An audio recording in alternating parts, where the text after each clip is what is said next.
Será que, mesmo sendo fiéis, nós ainda seremos ameaçados pelas forças e perigos deste mundo? Será que, mesmo andando com Deus e obedecendo aos mandamentos dele, fazendo aquilo que é agradável a ele, nós ainda enfrentaremos tribulações e tormentos? A resposta para esta pergunta pode ser vista no livro de 2 Crônicas, capítulo 32. No episódio que nos é contado e apresentado nas Escrituras 3 vezes. A primeira vez em 2 Reis 19, depois em Isaías 37 e agora aqui em 2 Crônicas 32. O livro de Crônicas foi escrito depois que o povo de Deus havia voltado do exílio na Babilônia. Ele foi escrito mais ou menos uns 100 anos depois dos últimos eventos que ele registra terem ocorrido. O propósito do autor era que seus leitores lembrassem do passado, para não repetirem os erros no seu presente e assim poderem garantir um futuro melhor para eles e para as próximas gerações. Vamos ler 2 Crônicas 32, versos 1 a 23, para mais um de nossos estudos sobre a expressão não temas. Depois destas coisas e desta fidelidade, veio Senaqueribe, rei da Assíria, entrou em Judá, acampou-se contra as cidades fortificadas e intentou apoderar-se delas.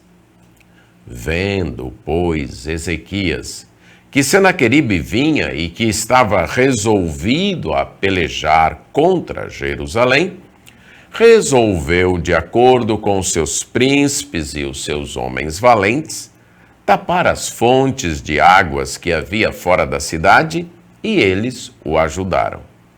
Assim, muito povo se ajuntou, e taparam as fontes, como também o ribeiro que corria pelo meio da terra, pois diziam: por que viriam os reis da Assíria e achariam tantas águas? Ele cobrou ânimo, restaurou todo o muro quebrado, e sobre ele ergueu torres. Levantou também o outro muro por fora, fortificou a Milo na cidade de Davi e fez armas e escudos em abundância. Pôs oficiais de guerra sobre o povo, reuniu-os na praça da porta da cidade e lhes falou ao coração, dizendo: sede fortes e corajosos. Não temais nem vos assusteis por causa do rei da Assíria, nem por causa de toda a multidão que está com ele, porque um há conosco maior do que o que está com ele.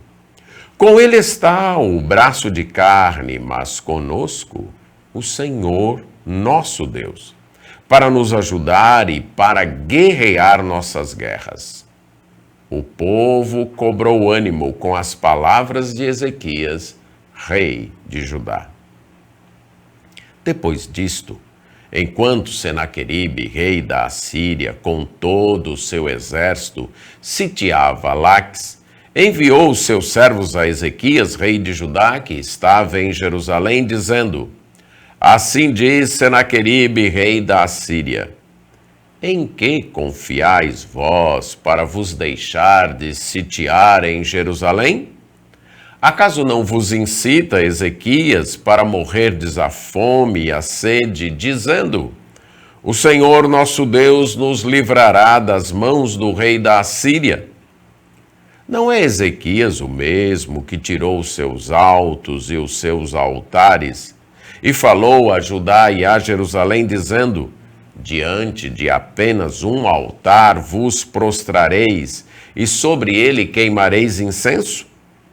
Não sabeis vós o que eu e meus pais fizemos a todos os povos das terras? Acaso puderam, de qualquer maneira, os deuses das nações daquelas terras livrar os seus pais das minhas mãos? Qual é de todos os deuses daquelas nações que meus pais destruíram, que pôde livrar o seu povo das minhas mãos, para que o vosso Deus vos possa livrar das minhas mãos? Agora, pois, não vos engane, Ezequias, nem vos incite assim, nem lhe deis crédito. Porque nenhum Deus de nação alguma, nem de reino algum, pôde livrar o seu povo das minhas mãos, nem das mãos de meus pais, quanto menos vos poderá livrar o vosso Deus das minhas mãos.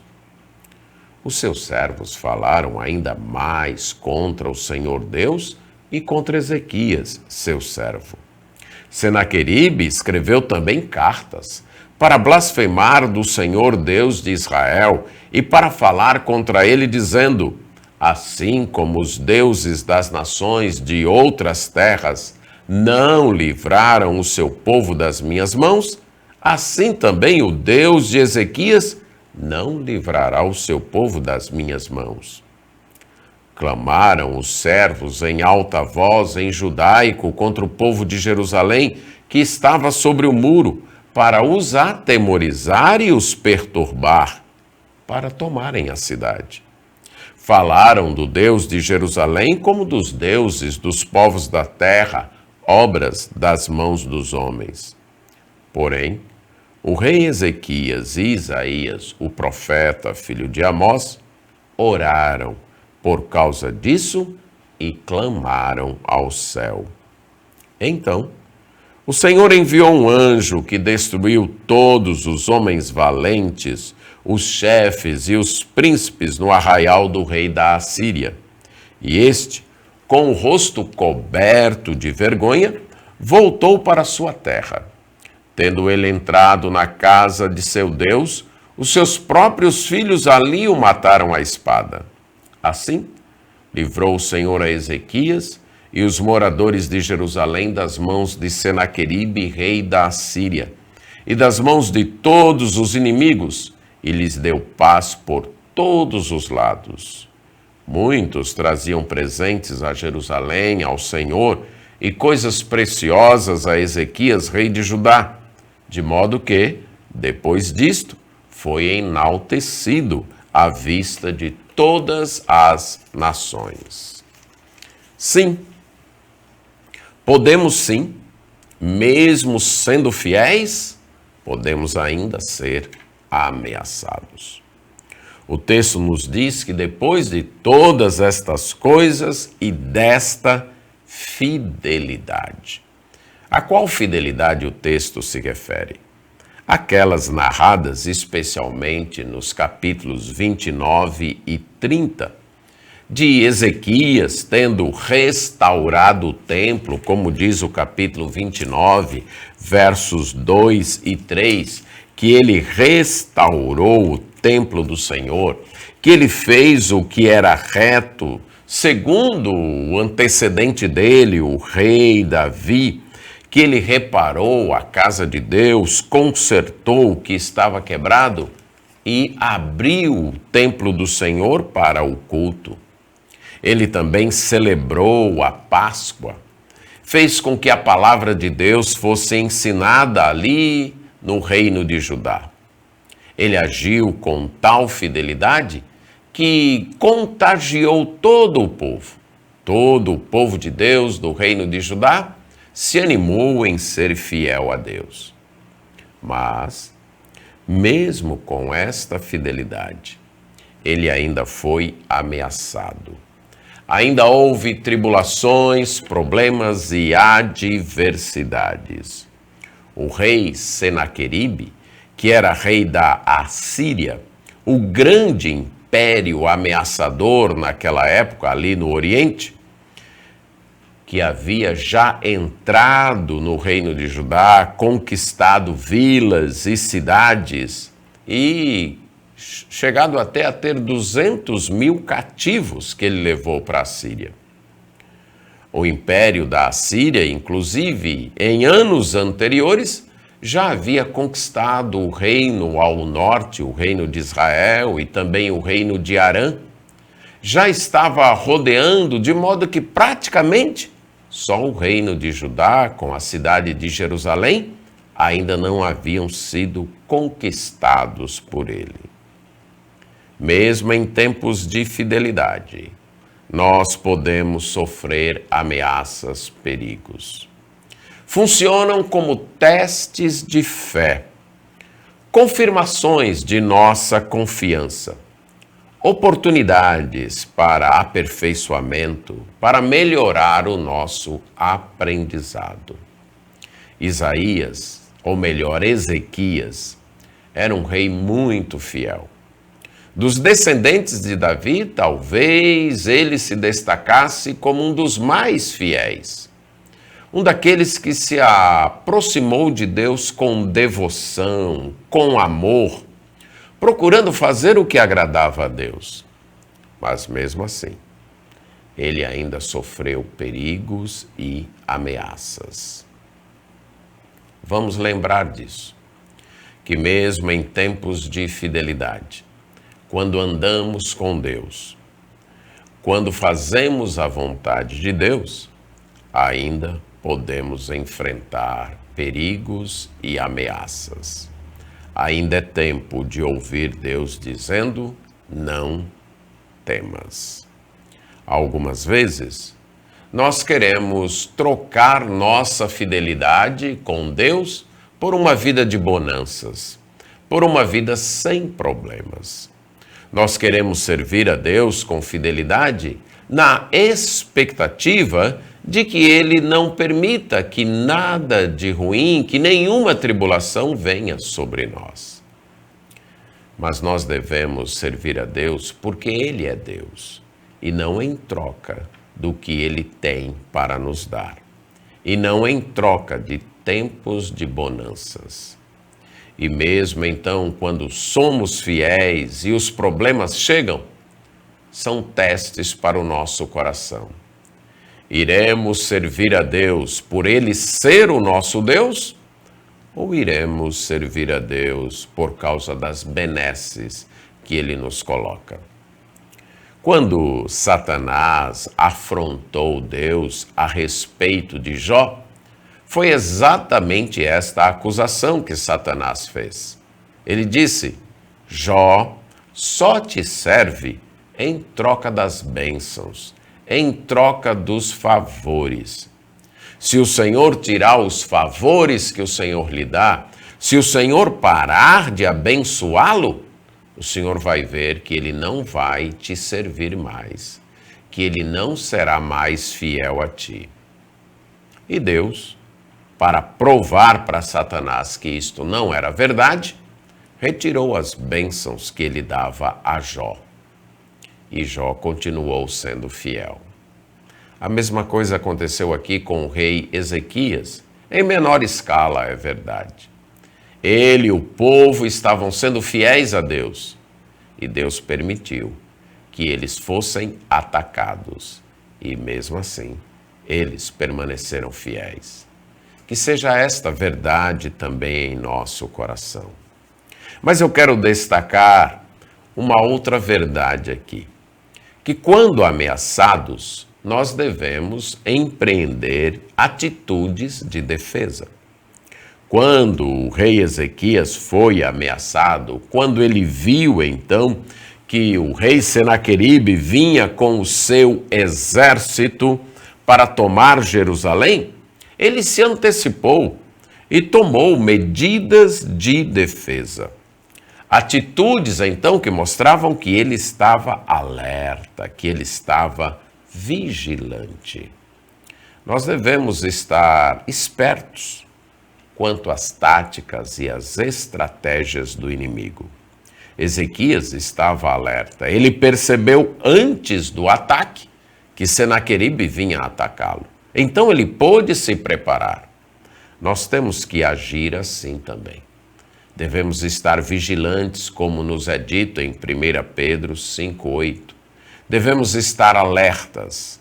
E antes que o perigo chegue próximo a nós, nós devemos tomar as atitudes corretas para estarmos firmes, para resistirmos. Foi isso que Ezequias fez. Ele tomou atitudes que enfraquecessem o inimigo ou que enfraqueceram o inimigo. Ele tapou os canais de água, as fontes de água. Porque quando o exército de Senaqueribe chegasse e rodeasse a cidade de Jerusalém e se acampasse em torno da cidade de Jerusalém, eles não teriam água para se manter. Então eles não poderiam ficar ali muito tempo, porque eles passariam por sede. Essa foi a estratégia que o rei Ezequias utilizou para enfraquecer as defesas do inimigo. Nós precisamos também estar alertas e tomarmos atitudes que venham enfraquecer a nossa carne, o nosso eu. Muitas vezes nós não estamos alertas. E quando as provações e os problemas chegam, o nosso eu está fortalecido para cair na tentação e não enfraquecido. Romanos 13,14 diz que nós não podemos estar dando lugar à nossa velha natureza, dando lugar às coisas deste mundo, dando lugar à carne.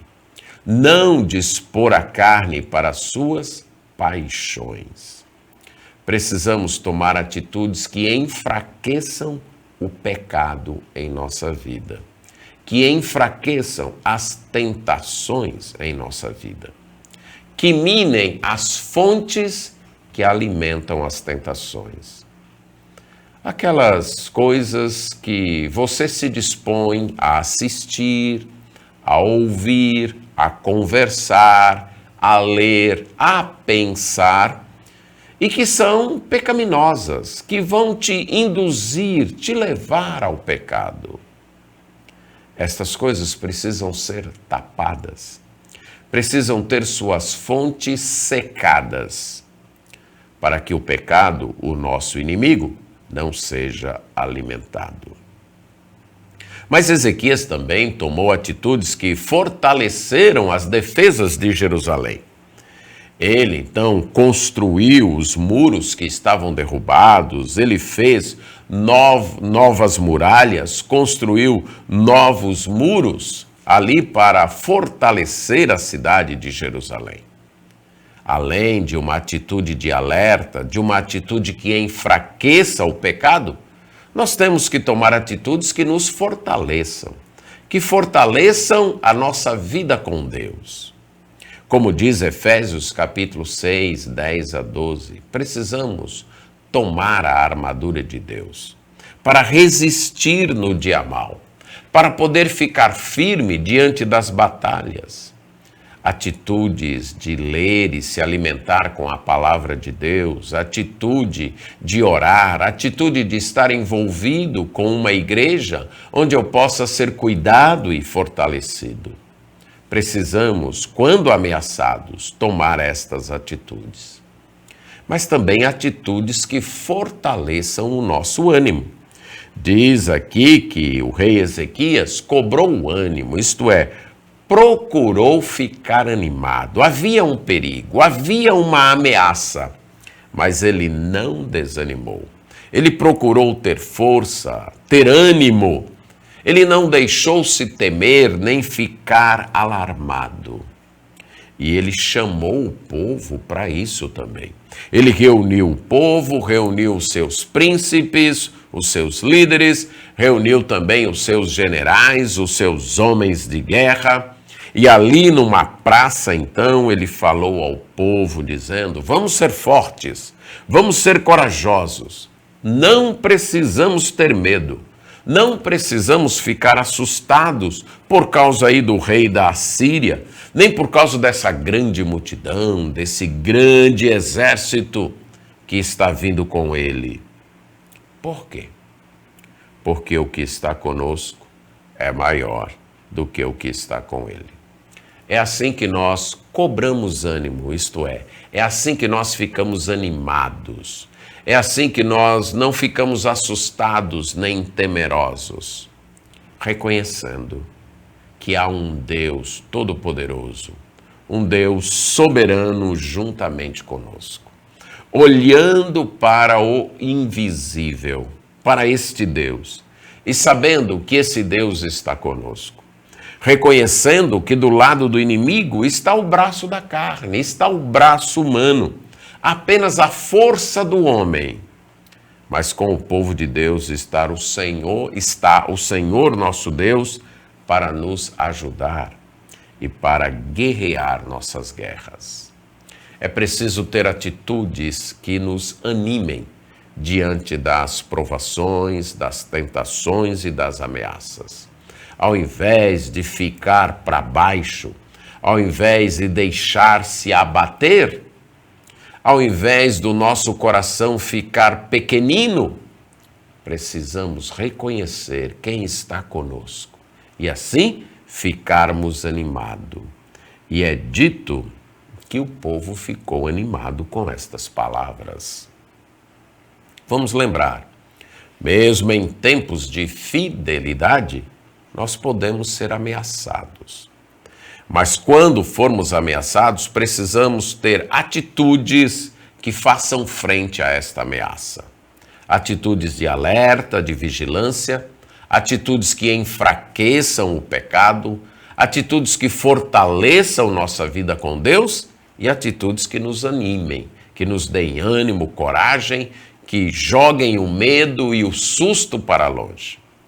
E por último, devemos, ao invés de acreditar nas mentiras do inimigo, clamar a Deus. O rei Senaqueribe tanto mandou uma embaixada, isto é, mensageiros, como escreveu cartas para ameaçar o povo. Ele queria criar perturbação, minar aquele ânimo, deixar o povo desanimado, frustrado, porque assim seria mais fácil conquistá-los. Talvez nem precisasse guerrear. Se o povo ficasse tão assustado e tão amedrontado, o povo seria capaz de se entregar sem lutar. E era isso que o rei Senaqueribe pretendia. Por isso ele mandou com que os seus enviados chegassem diante do muro e gritassem bem alto, na língua que o povo entendesse, dizendo: olha, não tem nenhum Deus que possa livrar vocês. Não tem. Nenhum Deus das outras nações livrou-as das mãos do nosso exército. Então o Deus de vocês também não vai livrar vocês. Que Ezequias não fique mentindo para vocês, dizendo que o Deus de vocês vai livrar vocês, porque não vai. Note aqui que a estratégia do inimigo é misturar verdades mal aplicadas com mentiras. Era verdade que nenhum dos deuses das outras nações tinham livrado aquelas nações dos exércitos da Assíria? Sim, isso era verdade. A Assíria tinha conquistado todas as nações. Nenhum deus daquelas nações tinha libertado ou livrado ou salvado aquelas nações do poderoso exército da Assíria. Isso era verdade. Mas isso significava que o Deus de Judá, o Deus de Jerusalém, não iria libertar o seu povo? Não, isso era mentira. O Deus de Judá e de Jerusalém é o verdadeiro Deus. As outras nações tinham apenas ídolos, deuses feitos por mãos. E essa é uma tática do inimigo. Ele pega verdades, aplica mal estas verdades, mistura estas verdades com mentiras e joga para cima de nós, tentando nos desanimar, tentando nos enfraquecer. Uma guerra psicológica que tenta abater nossa mente, tenta conquistar nossos pensamentos para nos tornar frágeis, desanimados, desconfiados de Deus. quando o inimigo nos ameaçar, ao invés de acreditar em suas mentiras, vamos fazer como o rei Ezequias.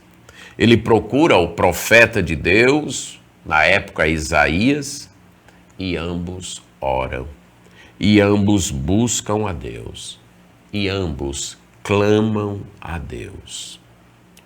Na hora que as mentiras do inimigo atacarem sua mente, ameaçarem o seu ânimo, clame a Deus, ore a Deus.